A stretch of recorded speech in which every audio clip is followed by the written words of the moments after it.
अस्सलामुअलैकुम, नमस्कार।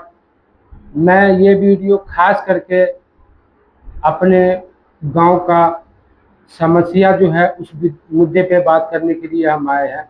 हमारे गांव का जो हमारी माँ बहन है, चाचा है, चाची है, खास करके जो औरतें हैं जिनको कुछ पता नहीं होता है, भावुक होकर के अपनी वोट डाल देते हैं, उनके लिए हम खास करके अपनी माँ बहन से हाथ जोड़ करके निवेदन करते हैं कि इस बार आप लोग जो है, समय आ गई है वोट डालने का।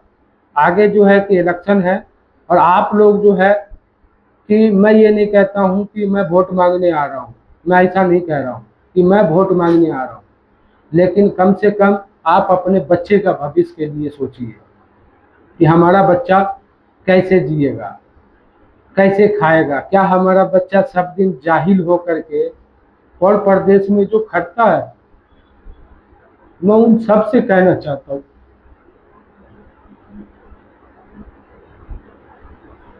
आप लोग नहीं समझते हैं कितना तकलीफ का सामना करना पड़ता है हम लोगों को। तकलीफ है, मुझे दबाव भी डाला जा रहा है। मुझे उस चीज का गम नहीं है कि मुझे दबाव डाला जा रहा है। मुझे उस चीज का गम है कि हम जो जाहिल होकर के और प्रदेश में आके खटते हैं, एक बस पकड़ने जाते हैं तो भैया ये बस फला जगह जाएगी, ये ट्रेन फला जगह जाएगी, कौन सा बोगी में हम बैठेंगे, टिकट देखिए ना भैया, ये टिकट है हमारा। क्या आप चाहते हैं कि हमारा भी बच्चा ऐसा रहे? आखिर हम किसके लिए कमाते हैं? अपने बच्चों के लिए कमाते हैं, फिर गुलामी में क्यों जिएंगे? हम उन लोगों की गुलामी में क्यों जिएंगे? बस आप लोगों से हाथ जोड़ करके रिक्वेस्ट है कि हम नहीं कह रहे कि हमको वोट दीजिए और हम वोट मांगने आ रहे हैं। मुझे नहीं चाहिए नेतागिरी,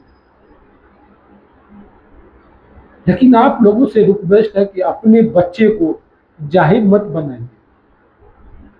और जाहिल बनाने में इन लोगों का पूरा हाथ होता है, जो नेता प्रतिनिधि है। मैं किसी का नाम नहीं ले रहा हूँ, ये नहीं कि नेता में आज आप हो तो हम आपका नाम ले रहे हैं। ये बरसों से आ रही है हमारे गांव में। जो बच्चे हम लोग, क्या हम लोग जाहिल जो है कि क्यों बने हुए हैं? हम लोग क्यों 5 तक के पढ़ेंगे हम अपने गांव में?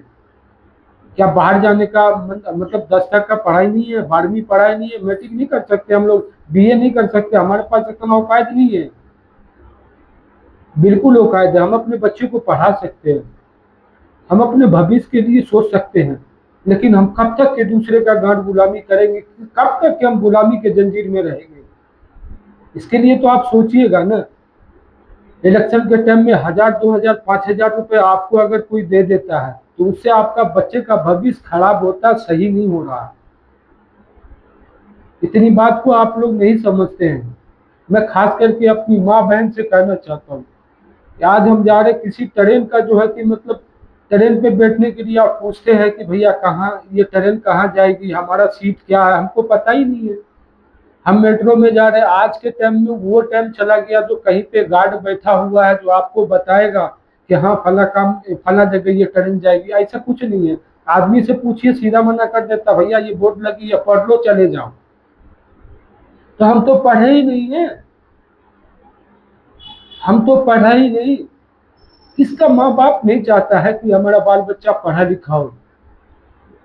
सब कोशिश करता है कि हमारा बच्चा पढ़ेगा, कहीं भी नौकरी करेगा, न तो सुख चैन से कमाएगा खाएगा, पढ़ा रहेगा जब तो। अब वो टाइम नहीं रहा, जाहिल का जिंदगी कट गया। अब वो टाइम है जो पढ़ा लिखा का जिंदगी सही से नहीं कट रहा। लेकिन आप लोग अपने भविष्य, बच्चे का भविष्य के लिए नहीं सोच रहे हैं। मैं अपनी माँ बहन से कहना चाहता हूँ कि अपने बच्चे का भविष्य के लिए सोचिए।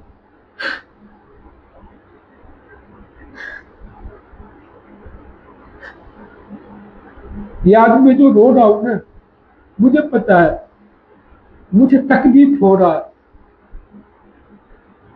मुझे धमकी मिलता है। मैं किससे बोलूंगा? अपने नौजवान से मैं बोलता हूँ कि मैं तो अकेला हूँ। आपका तो भाई है, बाप है, चाचा है, चाची, हमारा तो कोई नहीं है, फिर भी हम आवाज उठा रहे हैं। आप लोग क्यों नहीं आवाज उठाते? क्या तकलीफ है आपको? बम्बई दिल्ली तो हम लोग खटेंगे ही, सब दिन खटा है, आज भी खटेंगे, हमारा बच्चा भी खटेगा, हमारा बाप भी खट के कब्र में चला जाएगा। लेकिन कम से कम पढ़े लिखे तो होइए, कम से कम अपने बच्चे के लिए तो सोचिए, अपने भाई के लिए सोचिए, अपनी बहन के लिए सोचिए। आज हम किसी से अपनी बच्ची देने जाते हैं तो सीधा कहता, बेटिया कितना पढ़ी लिखी है आपका, पढ़ाई नहीं, हम क्या बोलेंगे? हम क्या बोलेंगे? हमारा बच्चा पढ़ाई नहीं, हमारे गांव में वो सुविधा ही नहीं है पढ़ने का। अगर सुविधा सरकार दे रही है तो ये लोग हमारे को रोड नहीं दे रहा है चलने के लिए, ये लोग गली नहीं दे रहा है चलने के लिए, तो हमारा बच्चा जाएगा कैसे? आज जो ये काम हो रहा है हमारे गांव में, क्या आप लोग खुश नहीं है? आप लोग खुश होना चाहिए कि हाँ काम हो रहा, बंदा काम जो है कि करवाया है, या कोई भी आदमी कर रहा। मैं ये नहीं कह रहा हूँ कि मैं कर रहा हूँ, मैं हाथ जोड़ के कह रहा हूँ, मैं नहीं कह रहा हूँ कि मैं की हूँ काम, लेकिन जो भी बंदा काम करवा रहा है, जहां से भी काम हो रहा है, आपको पता होना चाहिए कि हम कितना संघर्ष करने के बाद ये काम जो है कि सामने लाए हैं। ये लोग हाथ उठा दिया था कि बिल्कुल नहीं, हम हमारे बस का नहीं है, बहुत संघर्ष का सामना करना पड़ा है मुझे, लेकिन फिर भी उस पर भी दबाव है। आप हमको रोड दीजिएगा जब तो हमारा बाल बच्चा जाएगा पढ़ने लिखने के लिए। मैं अपनी माँ बहन से बस मैं इतना ही कहना चाहता हूँ कि आप लोग अपने भविष्य, अपने बच्चे का भविष्य के लिए सोचिए। हमारा भविष्य तो गड्ढे में डूब ही गया, कीचड़ में डुबाई दिए। कम से कम आप लोग अपने बच्चे का भविष्य के लिए सोचिए कि हमारा बच्चा पढ़े लिखेगा कैसे, प्रदेश में पढ़ लिख करके भी नौकरी भी करेगा। अगर मान के चलिए आप अपना बच्चा 12 साल का हुआ भेजा देते हैं बम्बई दिल्ली, दिल्ली जाएगा, होटल में काम करेगा, कहीं किसी के पास नौकरी करेगा, बम्बई जाएगा, काटी मशीन चलाएगा, लूम चलाएगा, अच्छी बात है, 10,000 20,000 रुपये महीना दे देगा हमको कमा करके। लेकिन उनसे पूछिए ना कि बाबू अकेला जा सकते हो तुम बम्बई? नहीं जा सकता है, उसके पास उतना है ही नहीं है जो जाएगा, नहीं है वो चीज।